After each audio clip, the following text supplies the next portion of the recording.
It's Brian Preston, the money guy. All right, Nick asked this next one, Brian.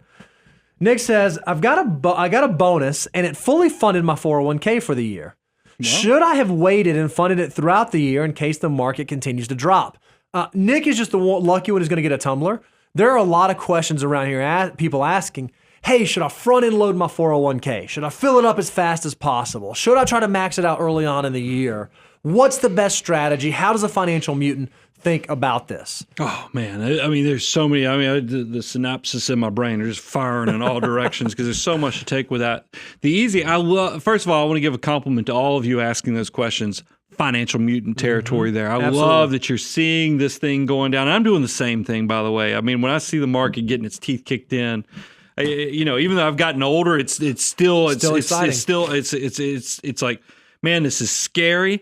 But I know that if I can do this and stay disciplined, I'm going to probably find a tremendous opportunity in my wealth building journey through this process. So I think a lot of people are probably thinking that. And your first thought is, well, you know what? If I have the margin to front end load because cash flow wise, I'm so disciplined, I don't need the money necessarily. Why not get it in there while the market's getting beaten up? And I can tell you, truthfully, that's great. And that's something, if you know your income's not going to get beaten or hit any of the thresholds or some of these other things, like your Roth IRA and so forth, maybe you should consider some of those things. But let me warn you, 401ks, because that's what Nick is asking about.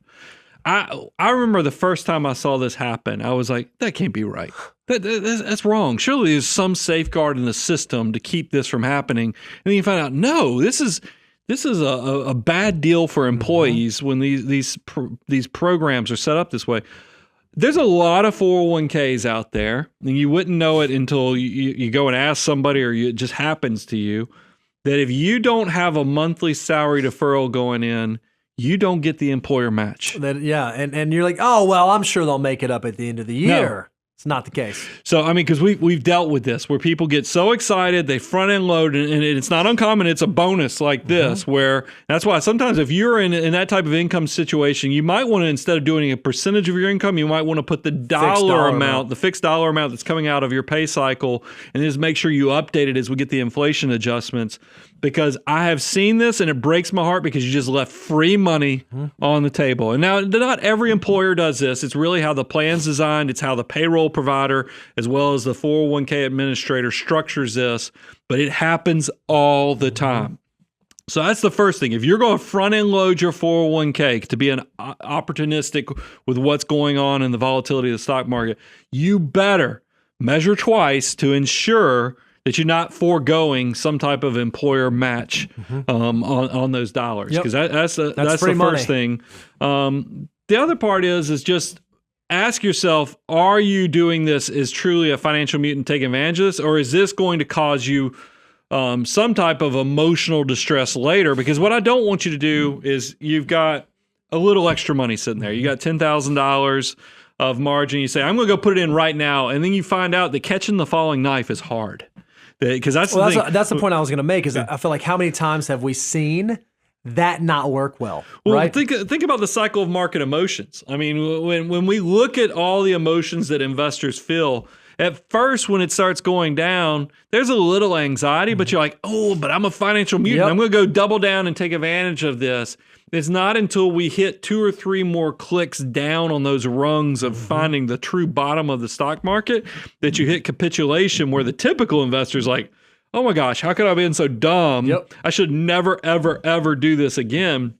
So that's why you have to ask yourself, am I falling into that trap of I'm throwing money at the falling knife and I might get burned on this? Or are you a true financial mutant that you're just always going to be buying and you're trying to truly take advantage of a unique opportunity? Yeah, what I love to see is I think through 401ks, in my opinion, it's easy to just kind of leave those alone. It's easy to leave those alone and let those buy automatically. If you want to be opportunistic, I love for my folks who are in step 7 of the financial order of operations, the hyper accumulators.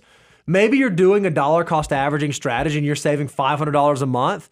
But right now you think, you know what? Oh man, this stuff looks good. I'm going to save $700 a month. And if I need to slow it down later this year, maybe I will.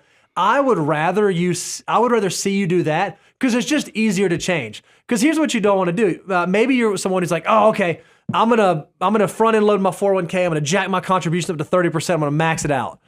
And then you forget to do it. And January of next year rolls around and 30%, you know what I mean? I just feel like if you can stay consistent, try to change as few variables as possible, there's a high likelihood that you can accomplish what it is you're wanting to accomplish without having to get overly complicated with it. Yeah, and I like the fact that you acknowledge that you could break the system to some degree, not only missing a matching contribution, but maybe you screw up next year's pay, and just be careful with that, Nick. I do love the fact of thinking like a financial mutant. In my experience, share, it's not what Nick asked, but you guys know I'm getting close to 50. I've been trying to pay. I have like 93% equity in my house. I mean, it's kind of getting laughable. I could pay my house off. My financial mutant thing is that I've quit paying those accelerated mortgage payments, and I've put that money towards my monthly investment because I see an opportunity, and I do those behavioral tactics where I'll increase that monthly purchase by a little bit more to take advantage of the volatility, and that makes me feel like in my own little financial mutant way, I'm taking advantage of things. Love it. Hey, Nick, that was a great question. If you'd like a Tumblr, you can write Katie, Katie, at moneyguy.com.